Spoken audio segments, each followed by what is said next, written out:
Assalamualaikum warahmatullahi wabarakatuh. Di video pembelajar kali ini, aku mau sharing aja akibat lagi mikirin film yang lagi hype di bioskop-bioskop saat ini. Film ini tuh baru mengudara beberapa hari yang lalu dan menjadi uh, buah bibir di kalangan penggemar horor, movies, dan juga penggemar movies in general. Film ini adalah film Insidious The Red Door.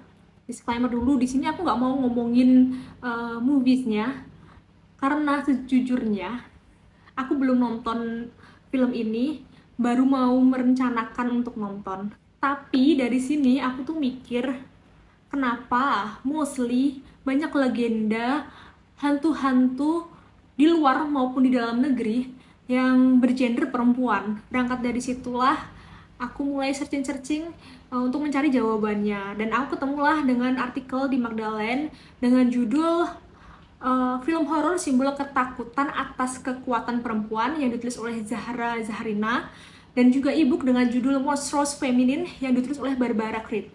Jadi gini, mengenai film horor, salah satu aspek dari film horor itu sendiri adalah hantu kan ya.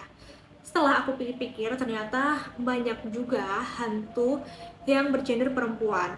Contohnya untuk yang baru-baru ini kayak Badara Wuhi, hantu di KKN Desa Penari, terus sosok ibu di film Pengabdi Setan, terus ada Falak di The Conjuring, Annabelle juga di The Conjuring, Woman in White di Insidious, dan masih banyak lagi.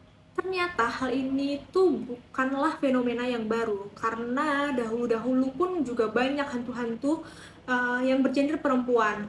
Uh, Kalian pasti pernah dengar legenda Siti Arya alias si manis jembatan Ancol. Kalau di luar negeri ada legenda The Bloody Mary, hingga legenda Sadako yang kemunculannya sangat hits di film The Ring. Kehadiran mereka dalam sejarah dan juga culture pop kontemporer serat akan persepsi dan juga stereotip yang gak banyak berubah dari tahun-tahun yang lalu. Si manis jembatan Ancol misalnya, legenda mengatakan bahwa si manis jembatan Ancol adalah arwah seorang gadis cantik bernama Siti Arya yang melarikan diri lalu dibunuh karena menolak untuk diperistri saudagar kaya. Jenazahnya lalu dibuang di area persawahan yang jaraknya sekitar 400 meter dari jembatan Ancol. Berangkat dari kisah tersebut, konon katanya di sekitar Sunter dan Ancol sering menampak arwah gadis cantik yang disinyalir adalah Siti Arya. Contoh lain adalah Sundel Bolong. Nasib Sundel Bolong ini juga nggak jauh beda sih dari Siti Arya.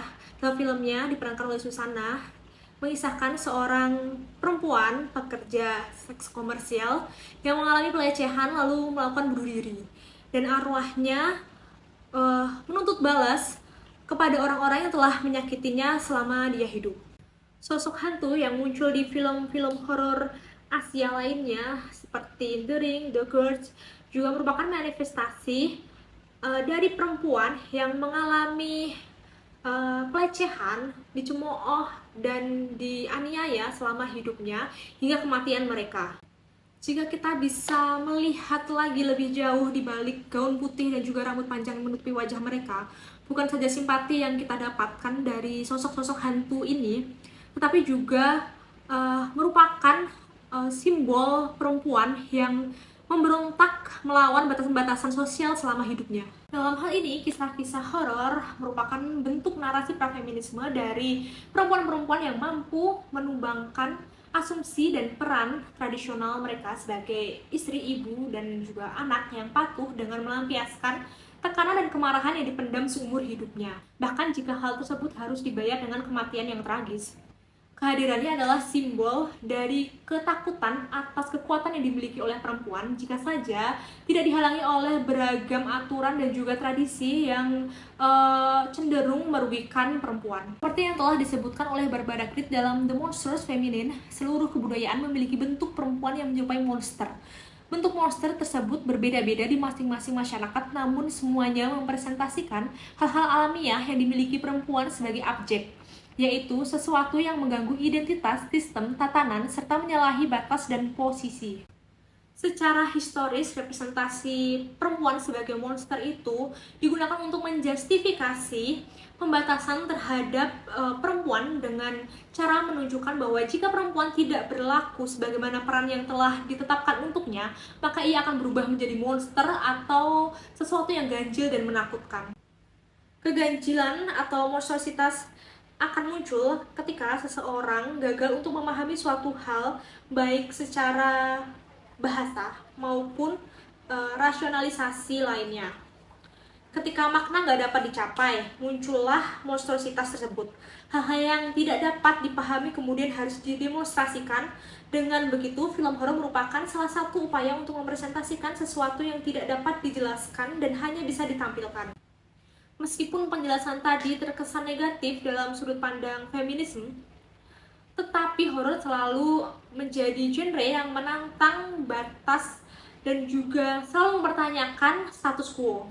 Horor menyinggung subjek-subjek yang selama ini dianggap tabu, membahas tema-tema sensitif dengan lepas dan lantang. Dalam masyarakat yang menganggap tubuh perempuan adalah sesuatu yang kotor, yang hanya bisa dibicarakan dengan berbisik-bisik dan harus merahasiakannya, horor mampu mendobrak tabir ini dan mengangkat isu-isu seperti pelecehan seksual, terus menstruasi, serta sisi gelap dari kehamilan, melahirkan, dan menjadi seorang ibu lewat metafora monster itu.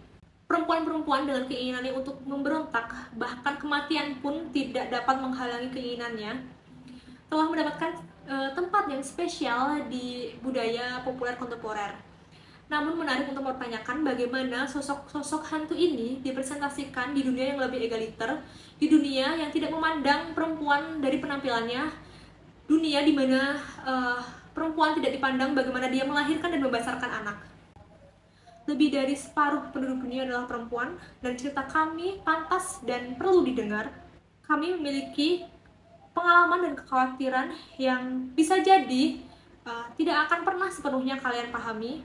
Hidup sebagai perempuan adalah hidup di film horor yang menjadi pelampiasan emosi dari ketakutan-ketakutan yang selama ini dipendam.